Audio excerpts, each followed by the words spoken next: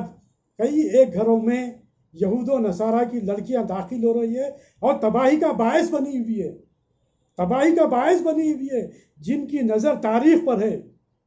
جن کی نظر آج دنیا پر ہے، وہ اس بات کو محسوس کریں گے کہ آج کئی ایسے بڑے بڑے گھرانوں میں یہی یہود و نصارہ کی بیٹیاں گھر میں داخل ہوئی، جس کی وجہ سے سارے عالم میں، سارے اقوام میں، اور جو ہے سو بالخصوص ہمارے جو ممالک میں جو تباہی جو مچی ہے وہ انہی کے ذریعے مچی ہے،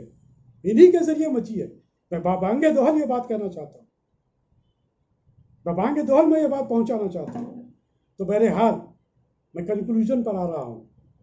کہ ایاک نعبد و ایاک نستعین اہدنا الصراط المستقیم صراط الذین انعمت علیہم غیر المغضوب علیہم ولا الضالین آمین. اے باری تعالیٰ، نہ ہم کو ان تمام لوگوں پر جن پر تیرا غضب ہوتا ہے، ان تمام برائیوں سے جس پر عمل کرنے سے غضب ہوتا ہے، ہم ان تمام برائیوں سے ہم جو ہے تیرے سے پناہ مانگتے ہیں۔ اے رب العالمین، اے ارحم الراحمین، ہم کو تو سیدھا راستہ چلا، تو ہی چلا سکتا ہے، کیونکہ ہم اس طرح دنیا میں یہ سب بھول بھلائیوں میں پڑے ہوئے ہیں، دنیاوی تعیشات میں ہم پڑے ہوئے ہیں، ہم اپنی من مانی زندگی گزار رہے ہیں باری تعالیٰ۔ ہم بے شک گنہ گار ہیں، ہم بے شک گنہ گار ہیں، ہم بے شک گنہ گار ہیں، لیکن ہم تجھ سے دعا کرتے ہیں، ہم تجھ سے مدد مانگتے ہیں کہ تو ہم کو سیدھے راستے پر چلا، تو ہم کو سیدھے راستے پر چلا۔ اے رب العالمین، اے رب العالمین، غیر المغضوب علیہم ولا الضالین، آمین، کہ ان کے راستے پر بھی ہمیں مت چلا، یہود و نصارہ کا راستہ نہ ہو،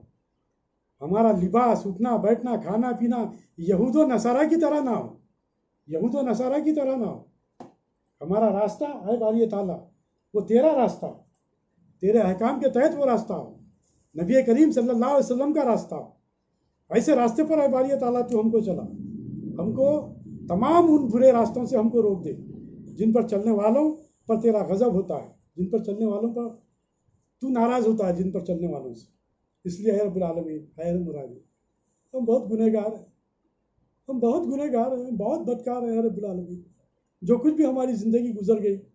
اے رب العالمین اسے معاف فرما، اسے معاف فرما۔ ہم اس بات پر فخر کرتے ہیں کہ ہم تیرے حبیب پاک صلی اللہ علیہ وسلم کے امتی ہیں، بس وہ امتی کے ہم کو لاج رکھ لے اے رب العالمین، سرکار دو عالم صلی اللہ علیہ وسلم کے سامنے ہمیں رسوا نہ کر اے رب العالمین، اے رب العالمین، ہمیں حقیقی معنوں میں مسلمان بنا دے اے رب العالمین، اے رب العالمین، حقیقی معنوں میں ہمیں تو اپنا بندہ بنا دے اے رب العالمین، اے رحم الراحمین، اے رب العالمین، اے رحم الراحمین، ہمیں تمام گناہوں سے بچا لے، ہمیں تمام گناہوں سے بچا لے، تو ہی بچا سکتا ہے، تو ہی بچا سکتا ہے، تو ہی مخلب القلوب ہے۔ ربنا لا تزغ قلوبنا بعد إذ هديتنا وهب لنا من لدنك رحمة إنك أنت الوهاب۔ ہم یہی دعا مانگتے ہیں، ہم یہی دعا مانگتے ہیں، اس لیے اے باری تعالیٰ تو رحم فرما، کرم فرما، اور جو کچھ بھی ہم کہہ رہے ہیں سن رہے ہیں اس پر ہم کو عمل کرنے کی توفیق عطا فرما، اور اے باری تعالیٰ حق بات کو دوسروں تک پہنچانے کی توفیق عطا فرما، اور حق بات پر ہم کو پہنچانے والا اور اس پر عمل کرنے والا بنا دے۔ ربنا آتنا فی الدنیا حسنۃ وفی الآخرۃ حسنۃ وقنا عذاب النار بفضل سبحان ربک رب العزۃ عما یصفون وسلام علی المرسلین والحمد للہ رب العالمین۔